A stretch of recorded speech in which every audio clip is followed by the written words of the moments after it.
Degree പഠിക്കാൻ ഇനി തടസ്സങ്ങളില്ല. നിങ്ങളുടെ കയ്യിൽ ഒരു സ്മാർട്ട് ഫോൺ ഉണ്ടോ? എന്നാൽ നിങ്ങൾക്ക് ഡിഗ്രി ബാസ് സ്റ്റഡി സെന്ററിലൂടെ പഠിക്കാം.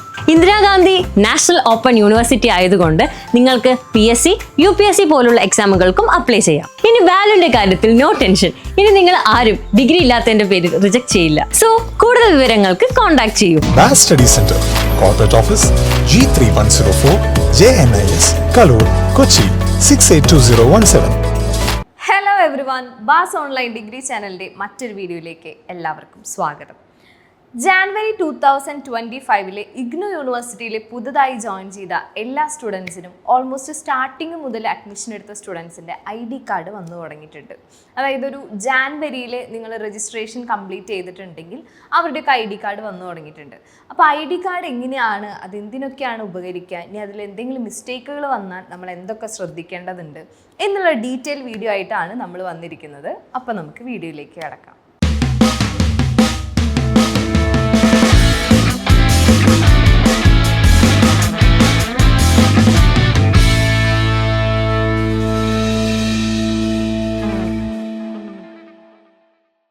ഇഗ്നു യൂണിവേഴ്സിറ്റി ചൂസ് ചെയ്യണമെന്ന് ആഗ്രഹിക്കുന്ന സ്റ്റുഡൻസിന് ഈ മന്ത് ലാസ്റ്റ് വരെയാണ് അവരുടെ രജിസ്ട്രേഷൻ എക്സ്റ്റെൻഡ് ചെയ്തിരിക്കുന്നത്. അപ്പോൾ BA, BCom, BBA, BSW പോലുള്ള കോഴ്സ് ജോയിൻ ചെയ്യണമെന്ന് ആഗ്രഹിക്കുന്ന സ്റ്റുഡൻസ് എത്രയും വേഗം താഴെ കാണുന്ന നമ്പറിൽ കോൺടാക്ട് ചെയ്യുക. അതുപോലെ നമ്മളുടെ ജാനുവരി 2025 സ്റ്റുഡൻസിൻ്റെ ID കാർഡ് വന്നിട്ടുണ്ടെന്ന് നമ്മൾ ഓൾറെഡി പറഞ്ഞു. അപ്പോൾ അതെങ്ങനെയൊക്കെയാണ് ID കാർഡിൽ ശ്രദ്ധിക്കേണ്ട കാര്യങ്ങൾ എന്നുള്ളതാണ് നമ്മൾ ഡിസ്കസ് ചെയ്യാൻ പോകുന്നത്. അപ്പോൾ ID കാർഡ് എന്ന് പറയുമ്പോൾ നിങ്ങൾക്കറിയാം, ഇതൊരു യുണീക്ക് ID കാർഡാണ്. അപ്പോൾ നിങ്ങൾ ഡിഗ്രി കോഴ്സിന് ജോയിൻ ചെയ്തിട്ട് നിങ്ങൾ എന്നാണോ ഡിഗ്രി കോഴ്സ് കംപ്ലീറ്റ് ചെയ്യുന്നത്, നമുക്കറിയാം ഇഗ്നു യൂണിവേഴ്സിറ്റി ഡിഗ്രി കോഴ്സിന് 6 വർഷത്തെ വാലിഡിറ്റി ഉണ്ട്. അപ്പോൾ നിങ്ങൾ ഡിഗ്രി കോഴ്സ് കംപ്ലീറ്റ് ചെയ്യുന്നവരെ നിങ്ങൾ കീപ്പ് ചെയ്യേണ്ടതാണ് ഈ ഒരു ID കാർഡ് എന്ന് പറയുന്നത്. അപ്പോൾ ID കാർഡിൽ ശ്രദ്ധിക്കേണ്ട കാര്യങ്ങൾ എന്ന് പറയുന്നത് ഇപ്പോൾ നമ്മൾ സൈഡിൽ മെൻഷൻ ചെയ്യുന്നുണ്ട്. ഫസ്റ്റ് ഓഫ് ഓൾ നമുക്ക് ഇതിൽ കാണാൻ പറ്റുന്നത് എൻറോൾമെൻറ്റ് നമ്പറാണ്. എൻറോൾമെൻറ്റ് നമ്പർ എന്ന് പറയുന്നത് നമ്മൾ SSLC +2 നമ്മുടെ രജിസ്റ്റർ നമ്പർ എന്നൊക്കെ പറയുന്നുണ്ടാവുമല്ലോ, നിങ്ങൾക്ക് മാത്രമായിട്ടുള്ള ഒരു യുണീക്ക് ID. അതാണ് ഇഗ്നു യൂണിവേഴ്സിറ്റിയിലെ എൻറോൾമെൻറ്റ് നമ്പർ എന്ന് പറയുന്നത്. അതൊരു 10 ഡിജിറ്റ് നമ്പർ ആയിരിക്കും. അത് നിങ്ങൾക്ക് മാത്രമുള്ളതാണ്. നിങ്ങൾ ഡിഗ്രി കംപ്ലീറ്റ് ചെയ്യുന്നത് വരെ നിങ്ങളുടെ എൻറോൾമെൻറ്റ് നമ്പർ ഇത് തന്നെയായിരിക്കും. ID കാർഡ് അപ്പോൾ മസ്റ്റായിട്ട് നിങ്ങൾ കീപ്പ് ചെയ്യേണ്ടതാണ്. നിങ്ങൾക്ക് മനസ്സിലായിട്ടുണ്ടാവും എന്ന് വിചാരിക്കുന്നു.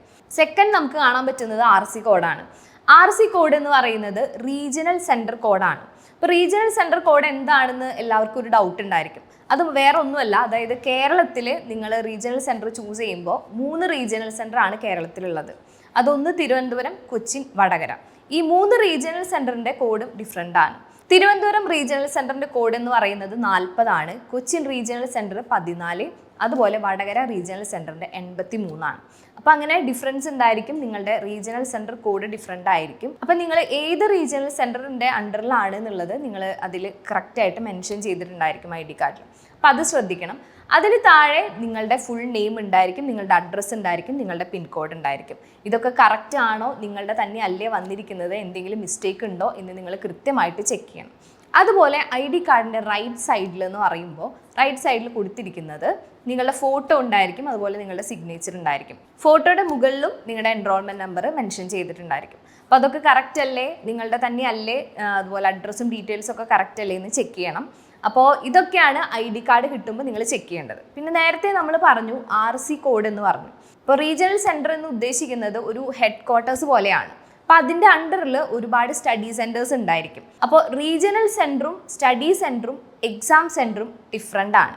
ഇപ്പോൾ ഈ 3ഉം സെയിം ആയിട്ട് കിട്ടുന്ന സ്റ്റുഡൻസും ഉണ്ട്, ഇല്ല എന്നല്ല. എന്നിരുന്നാലും 3ഉം ഡിഫറെൻ്റ് ആയിട്ടുള്ള കാറ്റഗറിയാണ്.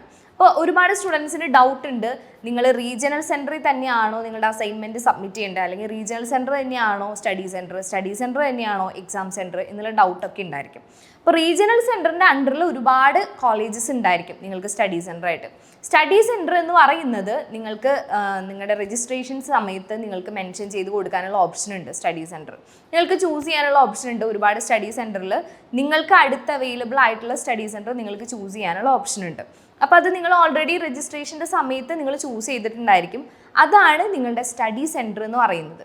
ഇനി സ്റ്റഡി സെൻറ്റർ കൊടുത്തത് തന്നെയാണോ നിങ്ങൾക്ക് വന്നത്, അല്ലെങ്കിൽ അത് തന്നെയാണോ എന്ന് കൺഫർമേഷന് വേണ്ടിയിട്ട് സ്റ്റുഡൻറ്റ് പോർട്ടൽ ഉണ്ട്. അപ്പോൾ സ്റ്റുഡൻറ്റ് പോർട്ടൽ നിങ്ങൾ ക്രിയേറ്റ് ചെയ്യുന്ന സമയത്ത് അതിൽ ഫുൾ ഡീറ്റെയിൽസ് നിങ്ങളുടെ ഉണ്ടായിരിക്കും.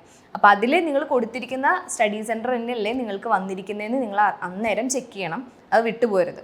അപ്പോൾ റീജിയണൽ സെൻറ്ററും സ്റ്റഡി സെൻറ്ററും എക്സാം സെൻറ്ററും തമ്മിലുള്ള ഡിഫറൻസ് മനസ്സിലാക്കിയിരിക്കണം. എക്സാം സെൻറ്റർ എന്ന് പറയുന്നത് എക്സാം രജിസ്റ്റർ ചെയ്യുന്ന സമയത്ത് നിങ്ങൾക്ക് ചൂസ് ചെയ്ത് കൊടുക്കാൻ പറ്റിയതാണ് എക്സാം സെൻറ്റർ എന്ന് പറയുന്നത്. അപ്പോൾ ഇത് മൂന്നും ഡിഫറെൻ്റ് ആണ്. ഇത് മൂന്നും സെയിം സ്ഥലത്ത് കിട്ടുന്ന സ്റ്റുഡൻസും ഉണ്ട്. അപ്പോൾ അത് നിങ്ങൾ കറക്റ്റായിട്ട് അതിൻ്റെ ഡിഫറൻസ് മനസ്സിലാക്കുക. എന്നിട്ട് വേണം നിങ്ങൾ കാര്യങ്ങൾ ചെയ്യാൻ വേണ്ടിയിട്ട്. സ്റ്റഡി സെൻറ്റർ മെയിനായിട്ട് നമ്മൾ ഉദ്ദേശിക്കുന്നത് നിങ്ങളുടെ അസൈൻമെൻറ്റ് സബ്മിറ്റ് ചെയ്യാം. അതുപോലെ നിങ്ങൾക്ക് എന്തെങ്കിലും ക്ലാസ്സുകൾ അറേഞ്ച് ചെയ്യുകയാണെങ്കിൽ നിങ്ങൾ സ്റ്റഡി സെൻറ്ററിലായിരിക്കും നിങ്ങൾ പോയിട്ട് അറ്റൻഡ് ചെയ്യേണ്ടത്. എക്സാം സെൻറ്റർ നിങ്ങൾ എക്സാം എഴുതാൻ മാത്രം പോയാൽ മതി. റീജിയണൽ സെൻറ്റർ എന്ന് പറയുന്നുണ്ടെങ്കിൽ നിങ്ങൾക്ക് എന്തെങ്കിലും ഇതുമായിട്ട് റിലേറ്റ് ചെയ്ത എന്തെങ്കിലും ഇഷ്യൂസ് ഉണ്ട്, അങ്ങനെ എന്തെങ്കിലും ഉണ്ടെങ്കിൽ നിങ്ങൾ റീജിയണൽ സെൻറ്റർ ത്രൂ ആണ് നിങ്ങൾ കാര്യങ്ങൾ ചെയ്യേണ്ടത്. അപ്പോൾ നമ്മൾ നേരത്തെ പറഞ്ഞു ID കാർഡിൽ എല്ലാ ഡീറ്റെയിൽസും കറക്റ്റ് ആണോ എന്ന് ചെക്ക് ചെയ്യണമെന്ന് പറഞ്ഞു. ഇനി എന്തെങ്കിലും കാരണം കൊണ്ട് എന്തെങ്കിലും മിസ്റ്റേക്ക് ഉണ്ട് എന്ന് വിചാരിക്കുക. ഇപ്പോൾ ഫോർ എക്സാമ്പിൾ നിങ്ങൾക്ക് സ്പെല്ലിംഗ് മിസ്റ്റേക്ക് അഡ്രസ്സിലോ പിൻകോഡിലോ പേരിലോ എന്തെങ്കിലും മിസ്റ്റേക്ക് ഉണ്ടെങ്കിൽ ഡയറക്റ്റ് റീജിയണൽ സെൻറ്ററിൽ പോവുകയാണെങ്കിൽ ഏറ്റവും ബെറ്റർ. ഇനിയിപ്പോൾ എന്തെങ്കിലും കാരണം കൊണ്ട് ദൂരത്താണ്, പോകാൻ സമയമില്ല, അല്ലെങ്കിൽ തിരക്കിലാണ്, അങ്ങനെയൊക്കെയാണ് എങ്കിൽ നിങ്ങൾ ശ്രദ്ധിക്കേണ്ട ഒരു കാര്യം എന്ന് പറയുന്നത് നിങ്ങൾ മെയിലാണ് അയക്കേണ്ടത്. അതായത് നമ്മൾ നേരത്തെ പറഞ്ഞു നമ്മുടെ ഒരു ഹെഡ് ഓഫീസ് പോലെയാണ് റീജിയണൽ സെൻറ്റർ. അപ്പോൾ റീജിയണൽ സെൻറ്ററിന് നമ്മൾ മെയിൽ അയക്കണം. അപ്പോൾ 3 റീജിയണൽ സെൻറ്ററിൻ്റെ മെയിൽ ID നമ്മളിവിടെ മെൻഷൻ ചെയ്യുന്നുണ്ട്. അപ്പോൾ നിങ്ങളുടെ ID കാർഡിൽ കാണുന്ന റീജിയണൽ സെൻറ്റർ ഏതാണെന്ന് നിങ്ങൾ കറക്റ്റ് കൺഫേം ചെയ്തതിന് ശേഷം അവർക്കാണ് നിങ്ങൾ മെയിൽ അയക്കേണ്ടത്. അപ്പോൾ മെയിൽ അയക്കേണ്ടത് പ്രധാനമായിട്ടും ഇതുപോലെ എന്തെങ്കിലും മിസ്റ്റേക്ക് വന്നു, അല്ലെങ്കിൽ ദൂരത്താണ് നിങ്ങളുടെ സ്റ്റഡി സെൻറ്റർ, കുറച്ച് അടുത്തോട്ട് കിട്ടാൻ എന്തെങ്കിലും ഓപ്ഷൻ ഉണ്ടോ, അങ്ങനെയൊക്കെ ചിന്തിക്കുന്ന ഒരുപാട് സ്റ്റുഡൻസ് ഉണ്ടായിരിക്കും. അപ്പോൾ എന്തുണ്ടെങ്കിലും നിങ്ങൾ മെയിൽ അയക്കുക. മെയിൽ അയക്കുമ്പോൾ നിങ്ങൾ ഒരു കാര്യം ശ്രദ്ധിക്കണം, എല്ലാ പ്രശ്നങ്ങളും അതുപോലെ എല്ലാ മിസ്റ്റേക്കുകളും കറക്റ്റായിട്ട് യൂണിവേഴ്സിറ്റി കറക്റ്റ് ചെയ്ത് തന്നു എന്ന് വരില്ല. നമുക്ക് ജസ്റ്റ് ഒരു ഓപ്ഷൻ മാത്രമാണ് അത്. അപ്പോൾ മാക്സിമം രജിസ്ട്രേഷൻ്റെ സമയത്ത് യാതൊരു മിസ്റ്റേക്കും ഇല്ലാത്ത രീതിയിൽ നിങ്ങൾ ചെയ്യാൻ ശ്രദ്ധിക്കണം. അതുപോലെ മെയിൽ അയക്കുമ്പോൾ നിങ്ങൾ ശ്രദ്ധിക്കേണ്ട ഒരു കാര്യം, നിങ്ങളുടെ ID കാർഡും കൂടെ അറ്റാച്ച് ചെയ്തിട്ട് വേണം നിങ്ങൾ രജിസ്റ്റർ ചെയ്ത മെയിൽ ID നിന്നായിരിക്കണം നിങ്ങൾ മെയിൽ അയക്കേണ്ടത്. അതായത് IGNOU യൂണിവേഴ്സിറ്റിയിൽ നിങ്ങൾ രജിസ്റ്റർ ചെയ്യുമ്പോൾ നിങ്ങൾ ഏത് മെയിൽ ID ആണോ കൊടുത്തിരുന്നത് ആ മെയിൽ ID നിന്നാണ് നിങ്ങൾക്ക് മെയിൽ അയക്കാനുള്ള ഓപ്ഷൻ എന്ന് പറയുന്നത്. അത് നിങ്ങൾ ഏത് റീജിയണൽ സെൻറ്ററിൻ്റെ അണ്ടറിലാണെങ്കിലും അങ്ങോട്ടാണ് മെയിൽ അയക്കേണ്ടത്. ഒരു തവണ മെയിൽ അയച്ചുകൊണ്ട് മാത്രം നിങ്ങൾക്ക് റിപ്ലൈ കിട്ടിയെന്ന് വരില്ല. കാരണം നിങ്ങൾക്കറിയാം ഒരുപാട് സ്റ്റുഡൻസ് ഒരു റീജിയണൽ സെൻറ്ററിൻ്റെ അണ്ടറിൽ ഉണ്ടായിരിക്കും. അപ്പോൾ അവരുടെ കാര്യങ്ങളും എല്ലാം ഡീൽ ചെയ്യുന്നത് ആ റീജിയണൽ സെൻറ്റർ ആണ്. അപ്പോൾ നിങ്ങൾ ഇടയ്ക്കിടയ്ക്ക് മെയിൽ ചെയ്താലാണ് അവർക്ക് റിപ്ലൈ തരാനുള്ള ഒരു ഓപ്ഷൻ ഉണ്ടാവുക. കാരണം ഒരുപാട് മെയിൽ വരുന്നത് കാരണം നമുക്ക് എപ്പോഴും അവർ റിപ്ലൈ തന്നു എന്ന് വരില്ല. ചില റീജിയണൽ സെൻറ്റർ തിരക്ക് കാരണം ചിലപ്പോൾ റിപ്ലൈ കിട്ടിയെന്നും വരില്ല. അപ്പോൾ അതുകൊണ്ടാണ് ഞാൻ നേരത്തെ പറഞ്ഞത്, എന്തെങ്കിലും മിസ്റ്റേക്ക് ഉണ്ടെങ്കിൽ ഡയറക്റ്റ് RC സെൻറ്ററിൽ പോവുക, അല്ലെങ്കിൽ നിങ്ങൾക്ക് മെയിൽ അയക്കാനുള്ള ഓപ്ഷൻ ഉണ്ട്. പിന്നെ IGNOU യൂണിവേഴ്സിറ്റിയുടെ കൺഫർമേഷൻ എങ്ങനെയാണ് എന്നുള്ള ഒരുപാട് സ്റ്റുഡൻസിന് ഡൗട്ട് വരുന്ന ഒരു കാര്യമാണ്. അതായത് നമ്മൾ IGNOU യൂണിവേഴ്സിറ്റിയിൽ രജിസ്റ്റർ ചെയ്യുന്ന സമയത്ത് രജിസ്ട്രേഷൻ കംപ്ലീറ്റ് ചെയ്തു എന്നുള്ള രീതിയിൽ ഒരു മെയിൽ വരും. നമ്മൾ സൈഡിൽ മെൻഷൻ ചെയ്യാം. ഇതുപോലെയുള്ള മെയിൽ നിങ്ങൾക്ക് വന്നിട്ടുണ്ടായിരിക്കും രജിസ്റ്റർ ചെയ്ത ദിവസം. അതുപോലെ തന്നെ അവിടെ നിന്ന് ഒരു 1 month കഴിഞ്ഞിട്ടായിരിക്കും നിങ്ങൾക്കൊരു കൺഫർമേഷൻ മെയിൽ വരിക. കൺഫർമേഷൻ മെയിൽ നമ്മൾ മെൻഷൻ ചെയ്യുന്നുണ്ട്. കൺഫർമേഷൻ മെയിലും നേരത്തെ പറഞ്ഞ പോലെ നിങ്ങളുടെ ഫുൾ ഡീറ്റെയിൽസ്, അതായത് നിങ്ങളുടെ നെയിം, നിങ്ങളുടെ സബ്ജക്റ്റ്, നിങ്ങളുടെ എൻറോൾമെൻറ്റ് നമ്പർ, എല്ലാ ഡീറ്റെയിലും അതിൽ മെൻഷൻ ചെയ്തിട്ടുണ്ടായിരിക്കും. അപ്പോൾ ഈ ഒരു കൺഫർമേഷൻ മെയിൽ വന്നാൽ നിങ്ങൾ ഓൾമോസ്റ്റ് IGNOU യൂണിവേഴ്സിറ്റിയിൽ രജിസ്റ്റേർഡ് ആയിട്ടുണ്ട്. പിന്നെ നമുക്ക് കൂടുതൽ കൺഫ്യൂഷൻ്റെ ആവശ്യമില്ല, രജിസ്റ്റർ ആയോ ഇല്ലയോ എന്നുള്ള കൺഫ്യൂഷൻ്റെ ആവശ്യമില്ല. ഇപ്പോൾ രജിസ്ട്രേഷൻ കംപ്ലീറ്റ് ചെയ്ത് കൺഫർമേഷൻ യൂണിവേഴ്സിറ്റിയിൽ കൺഫർമേഷൻ ആയതിനു ശേഷം മാത്രം വരുന്ന മെയിലാണ് ഈ കൺഫർമേഷൻ മെയിൽ എന്ന് പറയുന്നത്. ഇനി എന്തെങ്കിലും കാരണം കൊണ്ട് നമ്മുടെ ഡോക്യുമെൻറ്റ്സ് റിജക്റ്റായി, അല്ലെങ്കിൽ എന്തെങ്കിലും നമ്മൾ അപ്ലോഡ് ചെയ്ത ഡോക്യുമെൻറ്റ്സിൽ എന്തെങ്കിലും ക്ലാരിറ്റി കുറവോ, അല്ലെങ്കിൽ എന്തെങ്കിലും ഡോക്യുമെൻറ്റ്സിൻ്റെ ഡിഫറൻസ് കൊണ്ട് വരുന്ന റിജക്ഷനും കാര്യങ്ങളൊക്കെ വരും. അപ്പോൾ റിജക്ഷനും കാര്യങ്ങളും മെയിൽ ത്രൂ ആണ് അവരെ അറിയിക്കുക. അപ്പോൾ നിങ്ങൾ ശ്രദ്ധിക്കേണ്ട ഒരു കാര്യം എന്ന് പറയുന്നത്, നമ്മൾ രജിസ്ട്രേഷന് വേണ്ടി കൊടുക്കുന്ന മെയിൽ ID വളരെ കൃത്യമായിട്ട് വേണം കൊടുക്കാൻ വേണ്ടിയിട്ട്. ഒരുപാട് സ്റ്റുഡൻസിന് വരുന്ന മിസ്റ്റേക്കാണ്, അതായത് മെയിൽ IDയിൽ ചെറിയ ഡിഫറൻസ് ഉണ്ടെങ്കിൽ ഈ പറയുന്ന മെയിലും കൺഫർമേഷൻ മെയിലും ഒന്നും നിങ്ങൾക്ക് എത്തില്ല. യൂണിവേഴ്സിറ്റി സൈഡിൽ നിന്ന് എന്ത് ഇൻഫർമേഷൻ ഉണ്ടെങ്കിലും അവർ മെയിൽ ത്രൂ ആണ് നിങ്ങൾ അറിയിക്കുക. അപ്പോൾ മെയിൽ ID രജിസ്റ്റർ ചെയ്യുമ്പോൾ കൊടുക്കുമ്പോൾ നിങ്ങൾ വളരെ കൃത്യമായിട്ട് ക്രോസ് ചെക്ക് ചെയ്തതിന് ശേഷം മാത്രം മെയിൽ ID കൊടുക്കുക. എന്തെങ്കിലും മിസ്റ്റേക്ക് വന്നാൽ നമുക്ക് പിന്നീട് കൺഫർമേഷനൊക്കെ വന്നതിന് ശേഷമാണ് അത് ചേഞ്ച് വരുത്താൻ പറ്റുള്ളൂ. അപ്പോൾ അതുവരെയുള്ള മെയിൽ നിങ്ങൾക്ക് മിസ്സാവും. അതുകൊണ്ടാണ് പറയുന്നത്, മെയിൽ ID കൊടുക്കുമ്പോൾ വളരെ കൃത്യമായിട്ടുള്ള മെയിൽ ID കൊടുക്കാൻ നിങ്ങൾ ശ്രദ്ധിക്കണം. അതുപോലെ സ്റ്റുഡൻസിന് വരുന്ന വേറൊരു ഡൗട്ട് എന്ന് പറയുന്നത്, നമുക്ക് ഓൾറെഡി നമ്മുടെ ID കാർഡ് കിട്ടിക്കഴിഞ്ഞു, ഇനി ഏതൊക്കെ പർപ്പസിന് വേണ്ടിയിട്ടാണ് ഈ ID കാർഡ് യൂസ് ചെയ്യുക എന്നുള്ളൊരു ഡൗട്ട് നിങ്ങൾക്ക് ഉണ്ടായിരിക്കും. നേരത്തെ പറഞ്ഞ പോലെ യൂണിവേഴ്സിറ്റി, അതായത് IGNOU യൂണിവേഴ്സിറ്റിയുമായിട്ട് റിലേറ്റ് ചെയ്ത് നമ്മൾ എന്ത് ആവശ്യത്തിന് പോകുമ്പോഴും നമ്മളുടെ ID കാർഡ് മസ്റ്റായിട്ടും നമ്മൾ കീപ്പ് ചെയ്യണം. കാരണം നമ്മൾ ഇഗ്നൂൻ്റെ സ്റ്റുഡൻ്റ് ആണ് എന്നുള്ളതിന് എവിഡൻസ് ആണ് ഈ ഒരു ID കാർഡ് എന്ന് പറയുന്നത്. ഫോർ എക്സാമ്പിൾ, നിങ്ങൾക്കിപ്പോൾ രജിസ്ട്രേഷൻ കംപ്ലീറ്റ് ആയി, നിങ്ങൾക്ക് നിങ്ങളുടെ സ്റ്റഡി സെൻറ്ററിൽ ഒരു ക്ലാസ് അറേഞ്ച് ചെയ്തിട്ടുണ്ട്. അപ്പോൾ അത് അറ്റൻഡ് ചെയ്യാൻ പോകുമ്പോൾ നിങ്ങൾ മസ്റ്റായിട്ടും ഈ ID കാർഡ് കീപ്പ് ചെയ്യണം. അതുപോലെ എന്തെങ്കിലും ആവശ്യത്തിന് റീജിയണൽ സെൻറ്ററിലോട്ട് പോവാണ്, അപ്പോൾ നിങ്ങൾ മസ്റ്റായിട്ടും ഇത് കീപ്പ് ചെയ്യണം. എക്സാമിന് പോകുമ്പോഴും നിങ്ങൾ മസ്റ്റായിട്ടും കീപ്പ് ചെയ്യേണ്ട ഒരു കാര്യമാണ് ഈ ID കാർഡ് എന്ന് പറയുന്നത്. അതുപോലെ അസൈൻമെൻറ്റ് സബ്മിറ്റ് ചെയ്യുന്ന സമയത്തും ID കാർഡ് മസ്റ്റായിട്ടും അതിൽ അറ്റാച്ച് ചെയ്തിരിക്കണം.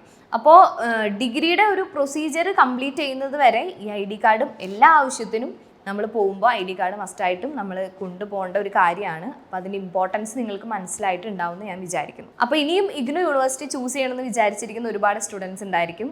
BA, BCom, BBA, BSW മുതലായ കോഴ്സുകൾക്ക് താഴെ കാണുന്ന നമ്പറിൽ ഉടൻ തന്നെ കോൺടാക്ട് ചെയ്ത് നിങ്ങളുടെ സീറ്റുകൾ ഉറപ്പാക്കുക. അതുപോലെ സെക്കൻഡ് ഇയറിലോട്ട് ജോയിൻ ചെയ്യണം, ട്യൂഷൻ വേണമെന്ന് ആഗ്രഹിക്കുന്ന സ്റ്റുഡൻസും അവരുടെ രജിസ്ട്രേഷനും ഈ മന്ത് ലാസ്റ്റ് വരെ എക്സ്റ്റെൻഡ് ചെയ്തിട്ടുണ്ട്. അപ്പോൾ നമ്മളുടെ ഇവിടെ പഠിക്കുന്ന എല്ലാ സ്റ്റുഡൻസിൻ്റെ ഈ സർവീസും അവർക്കുള്ള ഗൈഡും അവർക്കുള്ള പ്രോപ്പർ ക്ലാസ്സുകളും അസൈൻമെൻറ്റിൻ്റെ അസിസ്റ്റൻസും എല്ലാം നമ്മൾ പ്രൊവൈഡ് ചെയ്യുന്നതാണ്. അപ്പോൾ ഉടനെ തന്നെ താഴെ കാണുന്ന നമ്പറിൽ കോൺടാക്ട് ചെയ്ത് നിങ്ങളുടെ സീറ്റുകൾ എത്രയും വേഗം ഉറപ്പാക്കുക. അപ്പോൾ ID കാർഡുമായിട്ട് റിലേറ്റ് ചെയ്ത എല്ലാ ഡൗട്ടുകളും നിങ്ങളുടെ ഓൾമോസ്റ്റ് ക്ലിയർ ആയിട്ടുണ്ടാവുമെന്ന് വിചാരിക്കുന്നു.